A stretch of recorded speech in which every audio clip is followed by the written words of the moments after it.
ओम नमः शिवाय, जय महाकाल। आप सबको पता है 18 सितंबर को सोमवार के दिन पड़ रही है साल की सबसे बड़ी तीज, जिसका नाम है हरतालिका तीज। पूज्य गुरुजी ने अपनी कथाओं में कई बार इसके बारे में वर्णन किया है कि हरतालिका तीज के दिन सभी माताएं बहनें, चाहे वो कुंवारी हो चाहे वो सुहागिन हो, इस दिन का फल उन्हें जरूर प्रदान होता है। और ये जो हरतालिका तीज है 2023 के अंदर पड़ रही है 18 सितंबर को, बहुत ही ज्यादा खास और विशेष इसलिए बन रही है क्योंकि सोमवार के दिन पड़ रही है, जो कि महादेव जी का ही दिन होता है।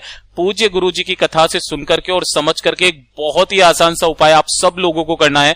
फुलेरा को छूने वाला ये जो उपाय है ना, किस समय छूना है, किसी भी समय पर मत छू लेना, गलती मत करना। आप जो मांगोगे वो सब कुछ मिलेगा और फिर देव आदिदेव महादेव जी पर छोड़ देना, वो उतना देंगे जितना आपने सोचा भी नहीं होगा। ये खुद पूज्य गुरुजी के वचन है। पूज्य गुरुजी की कथा से सुनकर के और समझ करके पूरे उपाय को बड़े ही विस्तार से बताऊंगा, परंतु उससे पहले आप सबसे एक छोटी सी गुजारिश करूंगा कि जो लोग पहली बार आए हैं चैनल को सब्सक्राइब जरूर कीजिएगा और वीडियो को लाइक करके महादेव जी का कोई सा भी प्यारा नाम कमेंट बॉक्स में लिखना मत भूलिएगा। इस पूरे वीडियो के अंदर हम लोग 3 महा उपायों के बारे में बात करेंगे, जो ना सिर्फ आपकी मनोकामनाओं की पूर्ति करेंगे, आपके परिवार की सारी समस्याओं का खत्म होगा, आपके पति की आयु लंबी होगी, आपके बाल बच्चे वगैरह सब सही रहेंगे, आपकी जितने भी शरीर के रोग है वो भी खत्म होंगे और आपकी बड़ी से बड़ी मनोकामना भी पूरी होगी।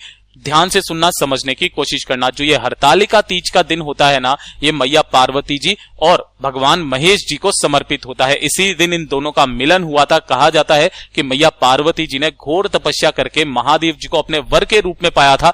13 साल तक उन्होंने बेलपत्र खा करके काम चलाया था और जब उनकी तपस्या से प्रसन्न होकर के महादेव जी ने उसे आशीर्वाद दिया, उन्हें वरदान दिया, तो वर के रूप में उन्होंने इतना मांगा कि तीज के दिन जितनी भी स्त्रियां हैं, माताएं बहनें हैं, उन सभी को उनका फल जरूर प्रदान हो। ठीक है, तो इसीलिए इसे साल की सबसे बड़ी तीज माना जाता है। सबसे पहले बात कर लेते हैं पहले वाले उपाय की तरफ। ठीक है, देखिए पहला वाला उपाय किन लोगों को करना है, वो वाला जो उपाय है ये है फुलेरे को छूने वाला उपाय। किस समय छूना है, जो नारी, जो स्त्री इसे छू करके बोल देती है ना, जो भी उसे बोलना है, जो भी उसकी कामना है, उसकी कामना पूरी होती ही होती है। इतना अद्भुत उपाय है ये। आप सब लोग जो है भैया, चाहे आप व्रत करें या ना करें हरतालिका तीज का, देखिए जहां तक है गुरुदेव ने बोला कि व्रत करने की कंडीशन में अगर हो आप, तो आपको व्रत करना चाहिए, इसका संपूर्ण फल आपको प्रदान होता है। लेकिन अगर किसी कारणवश आपकी तबीयत खराब है या किसी भी कारणवश आप व्रत नहीं कर पाते हो ना, तो भी आपको इसका फल जरूर प्रदान होगा। ध्यान से सुनना, किस तरीके से करना है भैया। हरतालिका तीज के दिन आप सब लोगों को एक तो बात पता होगा, फुलेरा को देखने वाला उपाय, जो मैं पहले भी अपने वीडियो में बता चुका हूं कि आपको इस तरीके से पार्थिव शिवलिंग का निर्माण करना है और निर्माण करने के पश्चात इसके ऊपर आपको इस तरीके से फुलेरा लगाना है ना। फुलेरा कैसे बनाते हैं उसका भी मैंने अलग से एक वीडियो बनाया हुआ है, जाकर के देख लीजिए। बहुत ही सुंदर सा फुलेरा आपको बनाना है और इस तरीके से फुलेरा आपको जरूर लगाना है इस दिन, ठीक है ना। और फुलेरा लगा करके महादेव जी की जो भी पार्थिव शिवलिंग का निर्माण आपने किया है ना, उसकी आपको पूजा अर्चना करनी है और अंत में जाकर के आपको क्या करना है, विसर्जन करना है। लेकिन गुरुदेव ने इतना बोला कि अगर कोई माताएं, बहनें, स्त्रियां, चाहे वो व्रत किया उन्होंने या ना किया, ठीक है, लेकिन अगर उनकी कोई मनोकामना है, किसी कारणवश भी अगर वो फुलेरा नहीं बना पाई, महादेव जी का अभिषेक नहीं कर पाई, पूजा अर्चना नहीं कर पाई ना, तो मात्र जब इस फुलेरे को उतारा जाए, ध्यान सुनना, ध्यान से सुन लीजिएगा, बस यही वाला पॉइंट है। जब इस फुलेरे को उतारा जाए, है ना, तब उस फुलेरे को उतारते वक्त उसे स्पर्श आपको करना है ना। देखिए अगर आप इसे देख करके, जो भी नारी स्त्री है गलती से भी इसे देख करके अपनी मनोकामना बोल देती है ना, उसकी मनोकामना तो वहीं पूरी हो जाती है। परंतु ध्यान से सुनिएगा कि जब इस फुलेरे को उतारा जाए और उतारते वक्त में जो भी नारी स्त्री, चाहे वो सुहागिन हो चाहे वो कुंवारी हो, इसको स्पर्श कर लेती है, तो इसके स्पर्श करने मात्र से जो भी सुहागिन महिलाएं होती है ना, वो कभी भी विधवा नहीं होती। पहली चीज, वो कभी भी विधवा नहीं होती। दूसरी चीज, अगर उसके कोई संतान प्राप्ति की इच्छा है, संतान नहीं होती है ना, तो मात्र इस फुलेरे का स्पर्श कर लेना, किस दिन, हरतालिका तीज के दिन जब ये उतारा जाए। ऐसा नहीं है जब आप इसको पहना रहे हो तब आपने इसको स्पर्श किया, तब नहीं करना है। जब इसे पूजा अर्चना करने के बाद में उतारा जाएगा, जहां पर भी आपने केले के वृक्ष के नीचे या वगैरह जहां पर भी आपने लगा करके रखा है शिवलिंग के ऊपर, आपको वहां पर उतारते वक्त में इसे स्पर्श करना है। संतान प्राप्ति की इच्छा आपकी पूरी होगी। इस समय पर जो भी स्त्री नारी छू लेगी, विधवा कभी नहीं होगी। तीसरी चीज, उसके बाल बच्चे हमेशा फलेंगे फूलेंगे और उसकी पति की आयु अपने आप ही लंबी हो जाएगी। पूज्य गुरु जी का ये इतना अद्भुत उपाय है, तो जरूर कीजिएगा। मात्र इसे उतारते वक्त आपको इसे स्पर्श जरूर करना है, ये चीज ध्यान रखिएगा।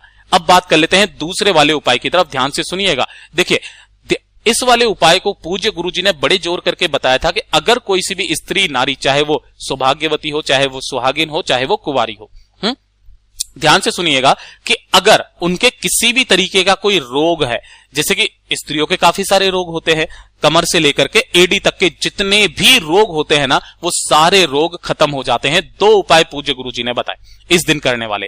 पहला उपाय तो क्या है कि जो भी स्त्री नारी जो भी है, चाहे कुंवारी चाहे सुहागिन, 7 अलग अलग फुलेरों का दर्शन मात्र भी अगर वो कर लेती है ना, उसके जीवन के सारे रोग जो है ना, पुराने से पुराने रोग खत्म हो जाते हैं। पहली तो चीज है, लेकिन वो सातों के सातों जो होने चाहिए, अलग अलग फुलेरे होने चाहिए। लेकिन ये वाला कठिन हो जाएगा, भैया अलग अलग फुलेरे कहां देखने जाएंगे, इस मंदिर में, इस मंदिर में, इस मंदिर में, इस जगह, इस जगह, इस जगह, कठिन हो जाता है। तो गुरुदेव ने एक और उपाय बताया था कि इस दिन चाहे आपने व्रत किया या ना किया, 1 लोटा शुद्ध जल लेना, अपने घर का शुद्ध जल, हरतालिका तीज के समय पर, यानी कि जब से शुरुआत हो और जब तक इसकी तिथि चल रही है ना, उसके बीच में कभी भी पूरे दिन, इसके लिए कोई समय फिक्स नहीं है भैया सुबह जाओगे या शाम को जाओगे, किसी भी दिन, है ना, मतलब किसी भी समय पर आप चले जाना, 1 लोटा शुद्ध जल लेके देवादिदेव महादेव जी के मंदिर शिवलिंग के पास उत्तर दिशा यानी कि नॉर्थ डायरेक्शन की तरफ मुंह करके खड़े हो जाना। जैसे ही आप यहां पर खड़े होगे, ओम नमः शिवाय, श्री शिवाय नमस्तुभ्यम पंचाक्षरी मंत्र, षडाक्षरी मंत्र का स्मरण करते हुए आपको उस 1 लोटे शुद्ध जल को समर्पित करना होगा शिवलिंग के ठीक ऊपर। किन महादेव जी के नाम से, यहां पर यह चीज नाम रखिएगा, शूलपाणेश्वर महादेव जी के नाम से, शूलपाणेश्वर महादेव जी के नाम से समर्पित करना। जब भी आप अपनी किसी भी तरीके के रोगों के बारे में, निदान के बारे में जो भी माताएं बहनें उपाय करती है ना, शूलपाणेश्वर के नाम से किया जाता है। जब यह जल बहता बहता जलाधारी से नीचे की तरफ आएगा ना, जितना जल हो आपको इसे रोक लेना है ना। रोक लेने के बाद इसे घर पर लेकर के जाना है। इसी के अंदर आपको थोड़ा सा मात्रा में मिला लेना होगा गंगा जल, और इसको 3 दिन तक आपको लगातार सोने से पहले 3 दिन तक ग्रहण करना है। चौथे दिन के बाद में असर आपको खुद ब खुद दिखाई देने लग जाएगा। पूज्य गुरु जी का इतना अद्भुत उपाय है ये, तो जरूर कीजिएगा। अब बात कर लेते हैं तीसरे वाले उपाय की तरफ, ठीक है। देखिए, तीसरा वाला उपाय, अगर आपके जीवन में दुख बहुत ज्यादा है, तकलीफ बहुत ज्यादा है ना, परिवार में जो भी आपके पति हैं वो आपसे ढंग से बात नहीं करते, क्लेश बहुत ज्यादा होते हैं, सुख शांति समृद्धि नहीं है घर में, पैसा कहीं से भी नहीं आ रहा है ना, बाल बच्चे जो हैं उनकी तरक्की नहीं हो रही है ना, तब आपको ये वाला उपाय करना है। बहुत ही अद्भुत सा उपाय है, ध्यान से सुनना, समझने की कोशिश करना। आपको लेने होंगे इस तरीके से 1 लोटा शुद्ध जल, अपने घर का लेकिन ताजा जल ले लेना, और आपको लेनी होगी 3 बेलपत्र। क्या करनी होगी? 3 बेलपत्र लेना, जो कहीं से भी खंडित ना हो। अगर नहीं मिलती है, महादेव जी की शिवलिंग से उठा लेना, उन्हें धो करके उन्हें भी काम में ले सकते हो, ठीक है। थोड़ा सा ले लेना लाल चंदन। क्या ले लेना? थोड़ा सा ले लेना लाल चंदन, और हरतालिका तीज के दिन किसी भी समय लेकर के पहुंच जाना मेरे देवादिदेव महादेव जी के मंदिर शिवलिंग के पास में। यहां पर बैठना उत्तर दिशा नॉर्थ डायरेक्शन की तरफ मुंह करके, ठीक है। अब ध्यान से सुनिएगा, जो आपने एक बेलपत्र लिया है, उस एक बेलपत्र की जो बड़ी वाली पत्ती है, ये वाली पत्ती आपको अपने हाथ की अनामिका उंगली से, ये चीज ध्यान रखना, हर चीज का एक क्रम है महाराज, अनामिका उंगली से आपको यहां पर उस लाल चंदन से बनाना होगा ओम। एक बेलपत्र पर बनाया, दूसरी पर भी बीच वाली पत्ती पर बना लेना, तीसरी बेलपत्र पर भी बीच वाली पत्ती पर बना लेना। इस तरीके से बनाना। बनाने के पश्चात जो आप पहली बेलपत्र आप समर्पित करेंगे, वो करेंगे कहां पर? जलाधारी पर। इस तरीके से समर्पित करेंगे, डंडी रहेगी नीचे की तरफ, ठीक है। और जो बड़ी वाली पत्ती रहेगी शिवलिंग की तरफ। ओम जिधर लिखा है वो नीचे की तरफ रहेगा, शिवलिंग से टच होता हुआ। पहली बेलपत्र यहां समर्पित कर दी। दूसरी बेलपत्र आपको समर्पित करनी होगी यहां पर माता रानी के हस्तकमल पर। अब हस्तकमल पर समर्पित नहीं कर सकते हो, इस तरीके से डंडी को हस्तकमल की तरफ रखना है और इसे चिपका देना, ठीक है। और जो तीसरी बेलपत्र आप समर्पित करेंगे, वो करेंगे महादेव जी की शिवलिंग के ठीक ऊपर। बड़ी वाली पत्ती का मुख रहेगा आपकी तरफ, डंडी रहेगी आपसे विपरीत दिशा में, है ना। अब जो आपने 1 लोटा शुद्ध जल लिया है, इस 1 लोटे शुद्ध जल को अवधूतेश्वर महादेव जी के नाम से, किनके नाम से? अवधूतेश्वर महादेव जी के नाम से थोड़ा सा जल आपको जलाधारी वाली बेलपत्र पर समर्पित करना है, थोड़ा सा जल आपको यहां माता रानी के हस्तकमल पर समर्पित करना है, लेकिन यहां पर समर्पित करने का एक नियम है, आपको चारों तरफ इस तरीके से जल समर्पित करना है कटी भाग पर, ठीक है।